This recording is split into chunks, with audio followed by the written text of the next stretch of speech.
Welcome to the Running Library. Today we're breaking down the key ideas from Can't Hurt Me by David Goggins. Let's get into it. Picture this. It's early morning, it's cold, and the part of your brain that loves comfort is already negotiating.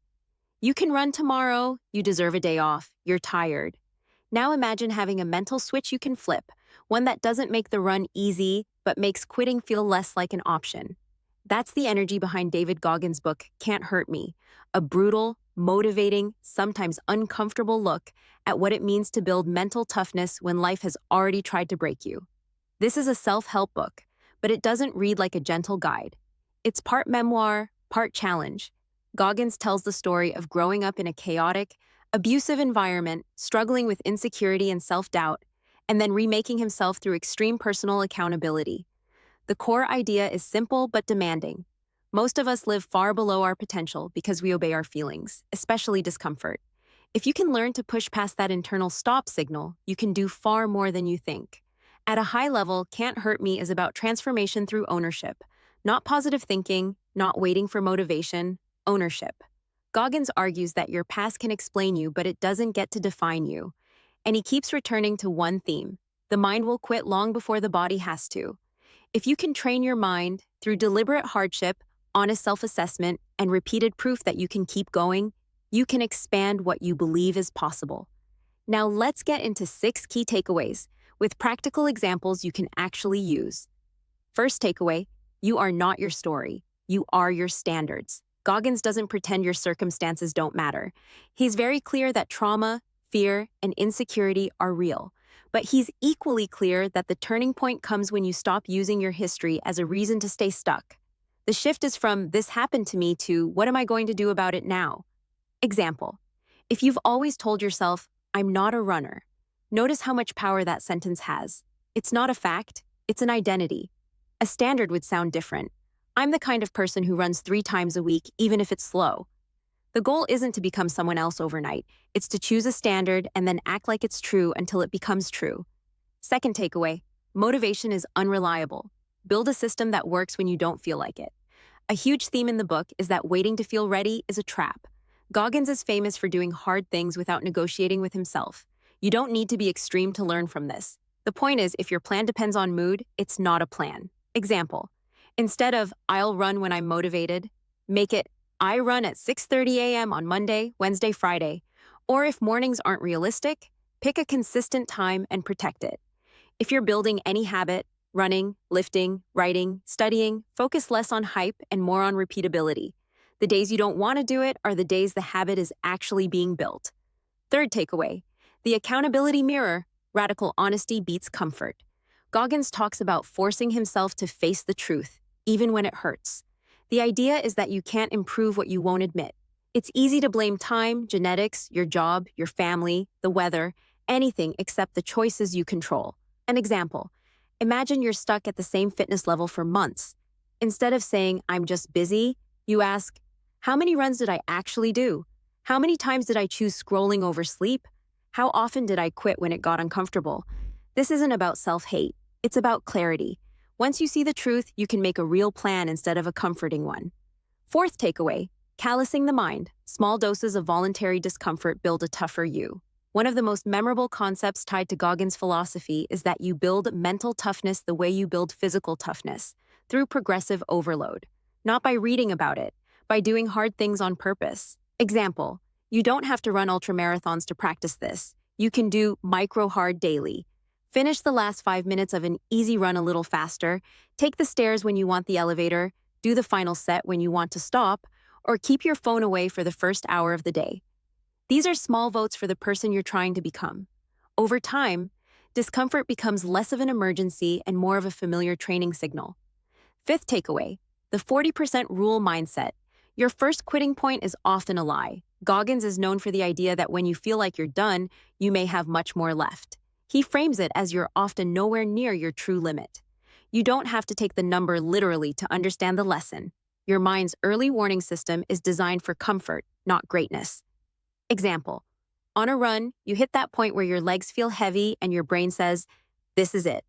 Instead of instantly obeying, you try an experiment. Can I keep going for 2 more minutes? Not 10, not forever, just 2 minutes. Then 2 more. This is how you learn the difference between I'm hurt and I'm uncomfortable, and how you expand your capacity safely and gradually. The book's tone is intense, but you can apply the concept with intelligence, especially if you're injury prone. The goal is to challenge the mind without destroying the body. Sixth takeaway: build a cookie jar of proof. Confidence comes from evidence. A powerful idea in the book is collecting moments you can look back on when things get hard. Times you didn't quit, times you showed up, times you endured. When you're in the middle of a struggle, you don't need a motivational quote. You need receipts. Example: keep a simple log. After every run or workout, write one sentence. What did I do today that I didn't want to do? Or what did I prove today? Maybe it's ran in the rain, didn't stop when I wanted to, kept it easy and didn't ego run. Later, when you're tempted to quit, you can pull from that evidence. I've done hard things before. I'm not guessing. I know. Now, who is this book for? It's for people who feel stuck in comfort and want a jolt of responsibility. It's for runners, athletes, and high achievers who know they have more in the tank but keep bargaining with themselves. It's for anyone who responds well to tough love and wants a mindset that doesn't crumble the moment life gets inconvenient.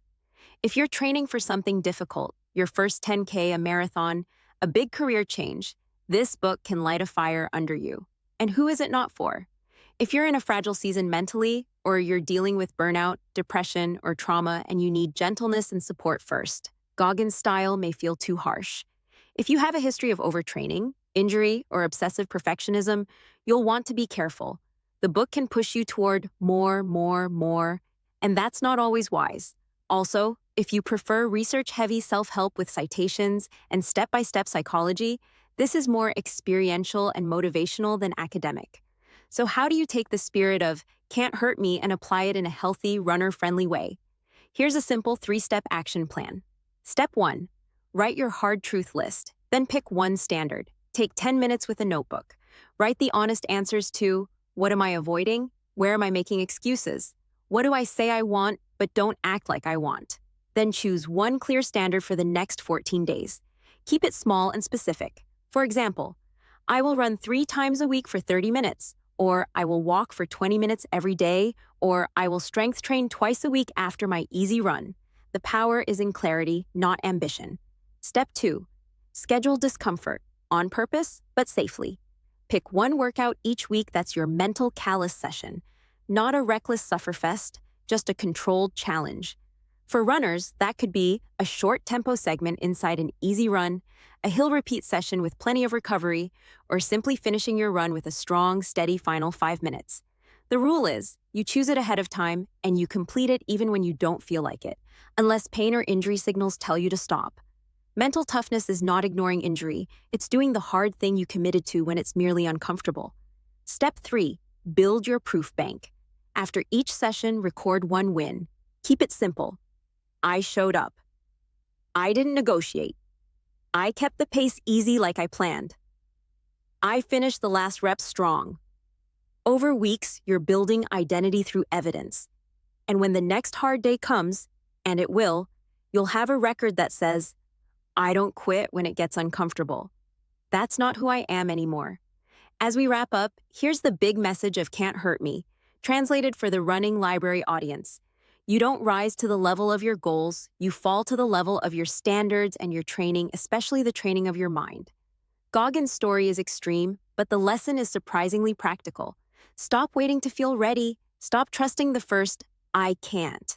Get honest, get consistent, and collect proof that you can do hard things. If you want a book that feels like someone grabbing you by the shoulders and saying, you're capable of more, now act like it, Can't Hurt Me will deliver.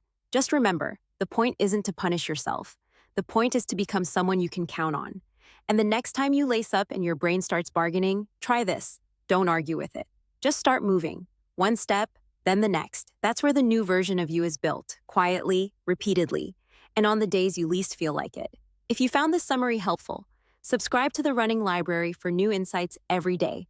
And tell me in the comments what book or article you want next.